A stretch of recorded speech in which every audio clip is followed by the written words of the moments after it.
बाज की कहानी पूरी दुनिया में पक्षियों की 10,000 से भी ज़्यादा प्रजातियां पाई जाती हैं। सभी के वही 2 पंजे, 2 पंख और एक गर्दन होती है।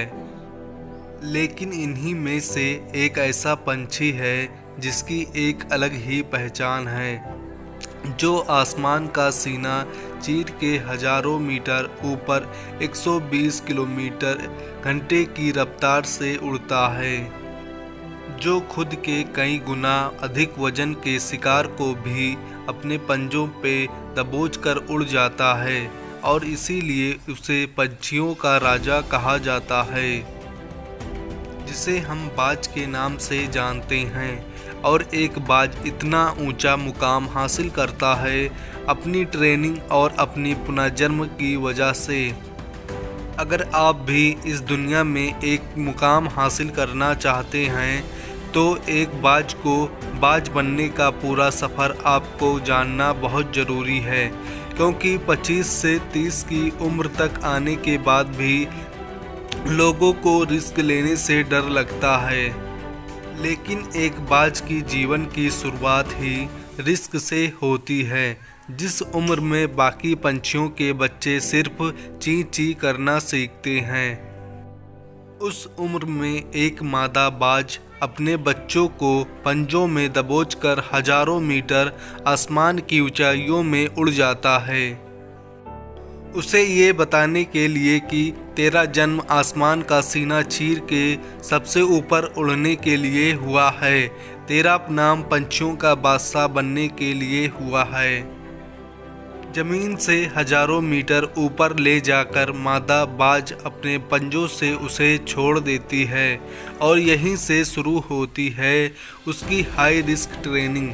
जो चूजा जमीन की तरफ तेजी से गिरने लगता है, थोड़ा नीचे आता है तो उसके पंख खुलने लगते हैं। नीचे आते आते वो अपने पंख फड़फड़ाने लगता है, लेकिन वो अभी तक उड़ना नहीं सीखा है। वो ज़मीन से कुछ ही ऊपर होता है। ऐसा लगता है कि कुछ ही सेकंड में उसका जीवन समाप्त हो जाएगा, लेकिन अचानक एक पंजा उसे अपने गिरफ्त में ले लेता है और वापस आसमान में उड़ जाता है। वो पंजा होता है उसकी माँ का, जो उसके पीछे उड़ रही थी। उसकी ये ट्रेनिंग तब तक चलती रहती है जब तक वो उड़ना नहीं सीख जाता। इतनी हाई रिस्क ट्रेनिंग होने के बाद इस दुनिया को एक बाज मिलता है। बारिश के वक्त जब सारे पंछी आश्रय की तलाश करते हैं, तब यही बाज उसी बारिश में आसमान को चीरते हुए ऊपर निकल जाता है और बादल से कहता है, तू बरस ले कितना बरसेगा, और फिर नीचे आकर चैलेंज करता है। एक बाज की उम्र लगभग 70 साल होती है। जब वह 40 साल का होता है तब एक परेशानी उसकी ज़िंदगी में मौत बनकर आती है, जो आपकी परेशानियों की तुलना में बहुत बड़ी होती है, क्योंकि 40 साल की उम्र में बाज की चोंच इतनी मुड़ जाती है कि उसे शिकार निगलने में बहुत परेशानी होती है। उसके पंख भारी हो जाते हैं, छाती से चिपकने लगते हैं, जिससे उड़ना बहुत मुश्किल हो जाता है। उसके पंजे लंबे और लचीले हो जाते हैं, जिससे वो शिकार को सही से नहीं पकड़ पाता।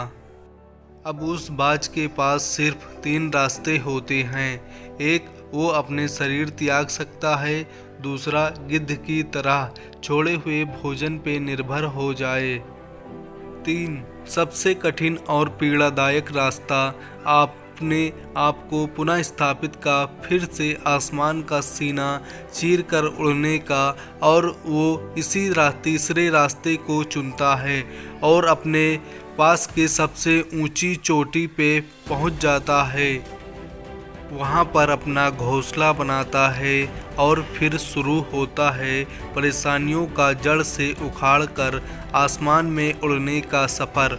वह अपनी चोंच को एक चट्टान पर मार मार कर तोड़ देता है, लहूलुहान हो जाता है और इंतज़ार करता है नई चोंच के आने का। उसके बाद अपनी नई चोंच से अपने पंजों को काट देता है और फिर इंतज़ार करता है नए पंजों के उग आने का।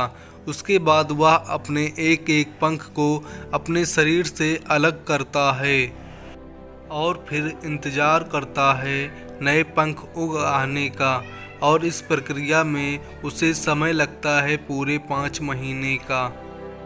इन 5 महीनों के कड़ी तपस्या से एक बाज का पुनः जन्म होता है। वो फिर से तैयार हो जाता है आसमान का सीना चीरकर उड़ने के लिए। जो 3 रास्ते बाज के पास थे, वही 3 रास्ते आपके पास होते हैं, लेकिन कुछ लोग पहले रास्ते को चुनते हैं और परेशानियों के तले दबकर सुसाइड कर लेते हैं।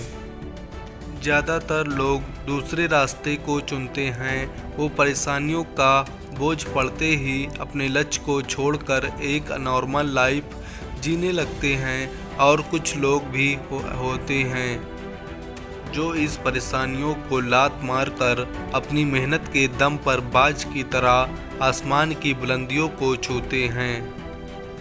दोस्तों, बाज की यह ट्रेनिंग हमें बहुत बड़ी सीख देती है कि अगर रिस्क लेना पड़े तो लो, कि अपने फील्ड में अपने आप को इतना ट्रेन कर लो कि उस फील्ड में आपसे ऊपर उड़ने के बारे में सोचकर लोगों के पसीने छूट जाएं। तभी आप अपने फील्ड के बादशाह कहलाओगे।